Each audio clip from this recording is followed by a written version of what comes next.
As he prepares to seek revenge against the High Table in New York City, John Wick hides underground with the Bowery King.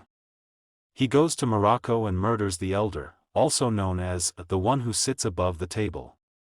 In response, High Table member Marquis Vincent de Graymont calls Winston, the general manager of the New York Continental, and Sharon, his concierge. The Marquis says that John Wick may be killed with no constraint on resources because to the High Table. Winston receives criticism from him for failing to kill John. The Marquis deprives Winston of his administrative responsibilities, proclaims him to be excommunicado, burns down the Continental, and has Sharon put to death as retribution. The Marquis then hires blind, ex-High Table assassin Kane to assassinate his old buddy John under threat of killing Kane's daughter. John seeks safety in his buddy Shimazu Koji's hotel, the Osaka Continental. Chitty, the Marquis' second-in-command, shows up to look into the hotel, supported by High Table killers and Kane. The hotel's concierge, Koji's daughter Akira, evacuates the building moments before the High Table deconsecrates it, setting up a brawl when Koji and his men defend John. John defeats waves of armored assassins, setting up a confrontation with Kane. A bounty hunter named Mr. Nobody breaks up their struggle and helps John flee after deciding the reward for John's death was insufficient. On behalf of John, a wounded Koji assaults Kane repeatedly. Kane reluctantly kills Koji and saves Akira. When John gets back to New York, he runs into a furious Winston at Karen's tomb. Winston suggests that John use an antiquated High Table custom to issue a dueling invitation to the Marquis. John may only ask for a battle on behalf of a criminal organization, but winning would release him from all commitments to the High Table. He makes his way to the Ruska Roma criminal syndicate's Berlin headquarters to make a readmission request after severing his links with them.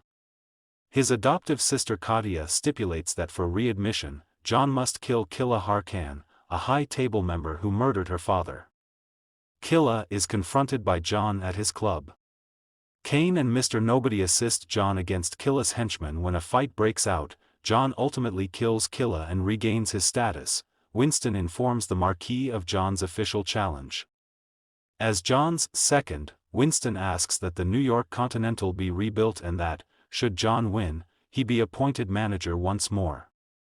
At a meeting facilitated by the Harbinger, an agent of the table, John and the Marquis in Paris settle on the specifics of the duel, dueling pistols at daybreak the next day near Sacré-Cœur.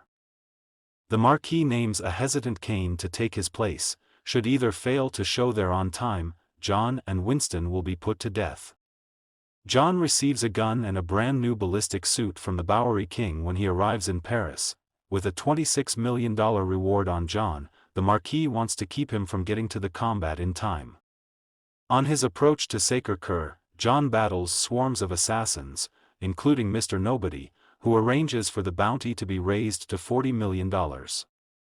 As John intervenes to stop Chitty from murdering Mr. Nobody's dog, Mr. Nobody is so shocked that he gives up looking for John.